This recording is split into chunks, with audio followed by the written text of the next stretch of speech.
In the last few seconds of the countdown to the world's first atomic bomb test in 1945, many of the people there didn't know if it was going to even work. Even General Groves, who had directed the Manhattan Project, said as he lay on the ground facing away from a test, he was thinking what he would do when the timer hit 0 and nothing happened.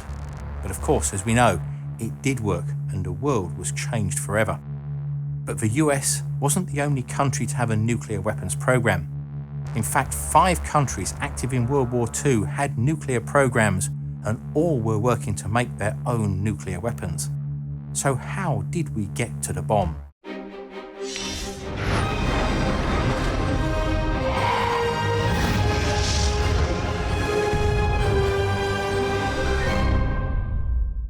From little acorns, great oak trees grow, and in the case of the atomic bomb, from subatomic particles, untold destructive power comes.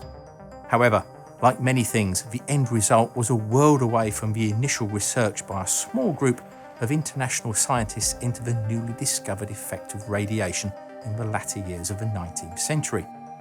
It was this international nature of the work, with scientists from France, Denmark, Germany, Hungary, Soviet Union, Britain, United States and Japan, that would spawn nuclear programs in different countries around the world.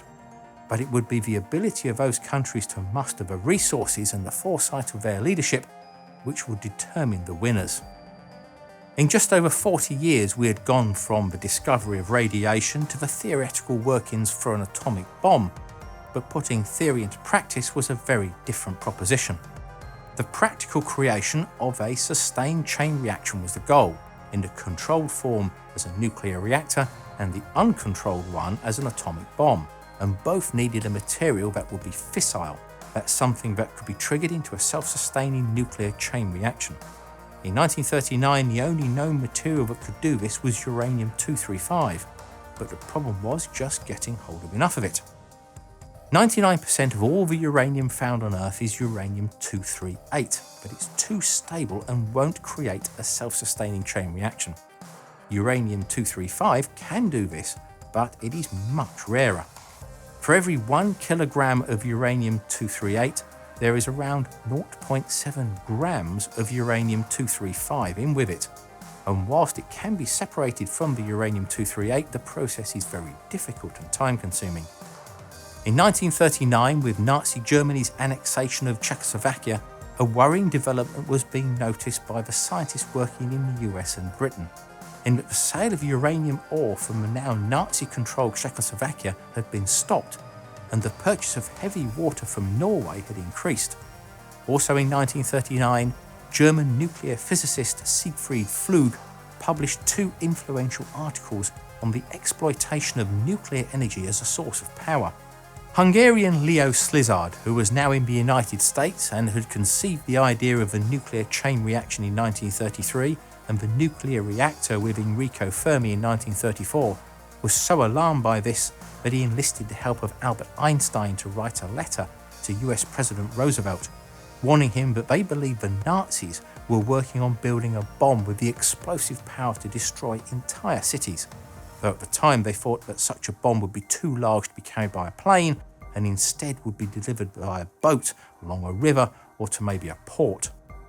Meanwhile, in Britain, research into the possibility of making an atomic bomb had taken a dramatic turn. 2 German refugee scientists, Rudolf Peierls and Otto Frisch, who hadn't been allowed to work on the radar project because they were enemy aliens and didn't have clearance, were tasked by Professor Mark Oliphant at the University of Birmingham to investigate the chain reaction problem. They worked out that the critical mass, that's the amount of nuclear material required to achieve a sustained chain reaction in a sphere of pure uranium-235, could be as low as 1 to 10 kilograms.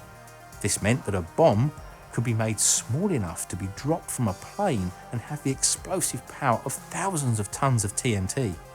The paper that Frisch and Peierls wrote was called Memorandum on the Properties of a Radioactive Superbomb, but it became known as the Frisch and Peierls Memorandum. For the first time, this not only set out what was needed to make an atomic bomb, but also what the effects of having and using them would be. It pointed out the effects of the nuclear blast, and the radioactive fallout on civilians as well as combatants, and that if the enemy were to have atomic weapons, there would be virtually no defense against them. The only counter threat would be to have a similar bomb yourself as a deterrence. They also thought that if they could have come to this conclusion, then so could the Germans. This prompted the British government to create the Maud Committee in 1940 to study nuclear power, and the creation of the Tube Alloys project to make their own atomic bomb. The upshot of this was that the creation of a working uranium bomb was not only thought possible, but it could be done in a couple of years. But by the summer of 1940, Britain was under daily air attack from the Luftwaffe, and resources were scarce.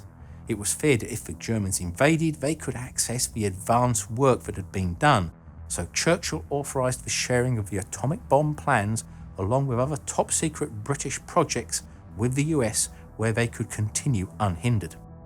The Americans were surprised by just how far the British had proceeded with the research, as most of their research was into nuclear reactors and not weapons.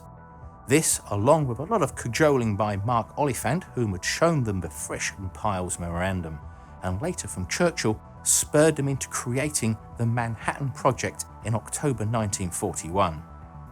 But the German atomic bomb project, which had been of such concern to the US and British, wasn't faring quite so well, even though it had been German scientists Otto Hahn and Fritz Strassmann that had discovered nuclear fission in 1938, and German physicists such as Werner Heisenberg and Carl Friedrich von Weizsäcker were regarded as leaders in their field. Many believed that Germany not only had the brains, but with the occupation of Europe, the means to develop an atomic bomb first.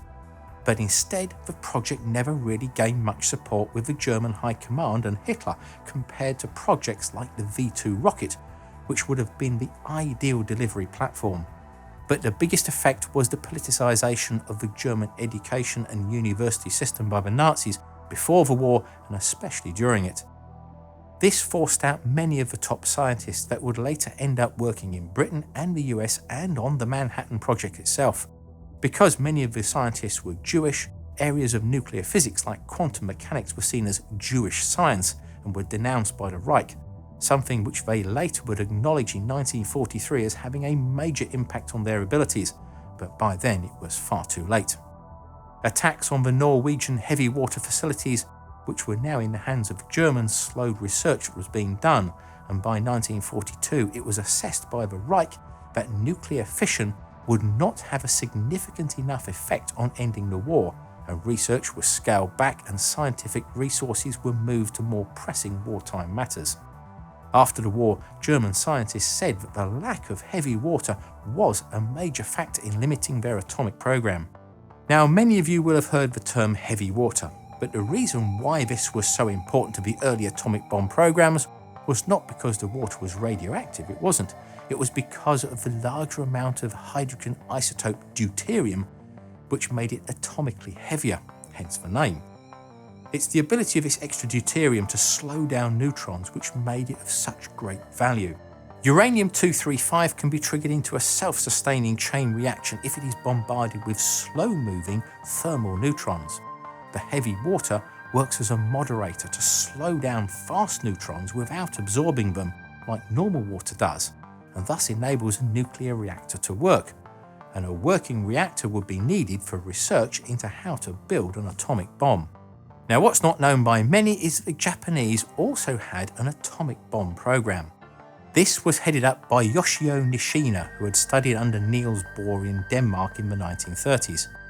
This program was called the Ni-Go Project and was under command of the Imperial Japanese Army. Although they worked on uranium refinement, they did little work on the actual bomb design itself. After the Japanese Navy had conducted its own research with help from the Imperial University in Tokyo, it was concluded that while an atomic bomb was theoretically possible, and that the US was probably working on one too, they believed that it would be too difficult even for the US to make a bomb within the timescale of the war. The Japanese Army continued its research into the Ni-Go project, but only managed to make a small amount of material. But that was found not to be uranium-235, and the buildings where the work was carried out was also destroyed by fire after bombing raids by the US Air Force. Another issue that held the Japanese back was that they were working on their own, and they didn't share information with their German allies, unlike the US, Britain and Canada, which worked together on the Manhattan Project. In the end, the lack of understanding about the project by the Japanese military leadership and the subsequent lack of resources put into it put paid to the Japanese atomic bomb project before the end of the war. Meanwhile, the Soviet scientific community had discussed the possibility of an atomic bomb through the 1930s, but it was only after the war started that they created their own nuclear program. The Soviets suspected that both the Germans and the Allies were working on a super bomb, but with the German invasion of the Soviet Union, their nuclear research slowed to a crawl as many of their top scientists were drafted into the military. In 1940, Leonid Kvasnikov, a chemical engineer and NKVD operative, noticed that research about uranium was being pulled from Western publications, leading him to believe that there had been a breakthrough and they were working on a nuclear bomb. This information ended up on the desk of Lavrentiy Beria, head of the NKVD, the Soviet secret police, but he didn't tell Stalin straight away as he knew he was preoccupied with the rest of the war. Beria's network of spies also soon brought back information about the British breakthrough and the Frisch-Pals memorandum. In 1942, Georgy Flerov, a prominent Russian physicist serving in the Soviet Air Force, wrote to Stalin, warning him about the development of atomic weapons by foreign powers, and that the first country to have an atomic bomb would dominate the rest of the world. Stalin was fascinated by the thought of a super bomb and set up an atomic bomb project and put Lavrentiy Beria in charge and told him he had 5 years to produce an atomic bomb or face the consequences. Whilst the rest of the Soviet Union suffered shortages of men, materials and food, Beria set up a secret town and put in the top scientists to work on the atomic bomb with no expense spared. Beria had 2 lists, one for those who would get promotion for their work and the other for those that had failed.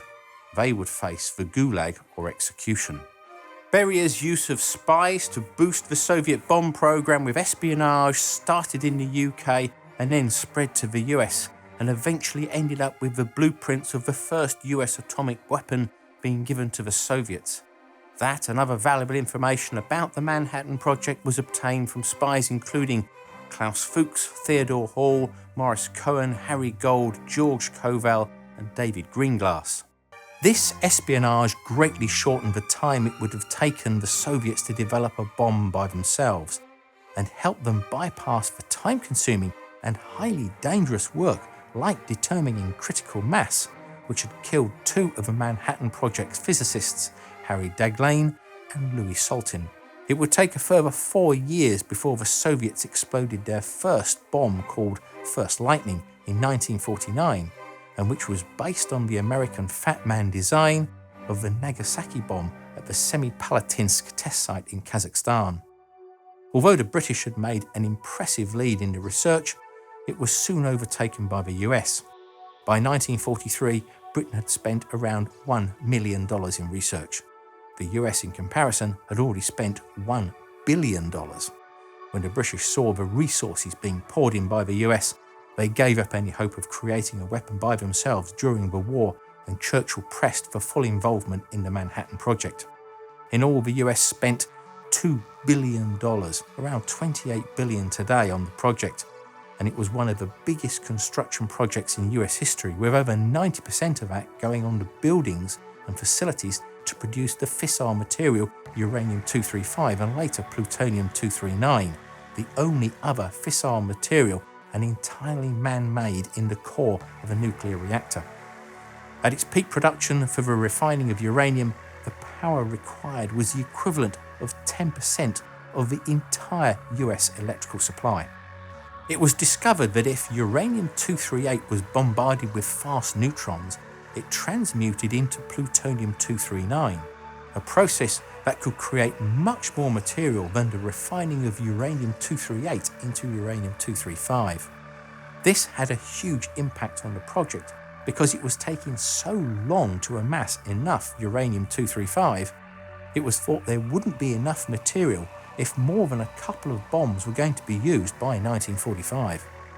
A new implosion design using plutonium was thought to be more powerful than the gun-type uranium bombs and would be able to be made in much larger quantities, something that would be needed if the war dragged on and as a show of force to the Soviets.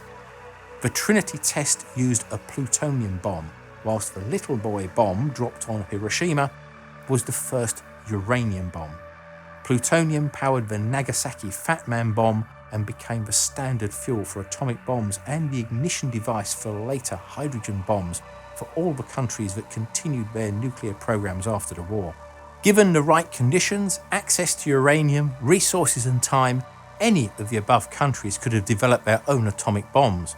But with the pressure of war, ideological dogma, lack of resources and just poor leadership meant that the US was only ever going to be the winner in the race for the atomic bomb. Something which many people forget about in these times of computer-aided design was that splitting the atom and all the maths and physics that went into it was done with nothing more than slide rules and brain power. And the best way to build up your brain power is to give it plenty of exercise with something like brilliant.org.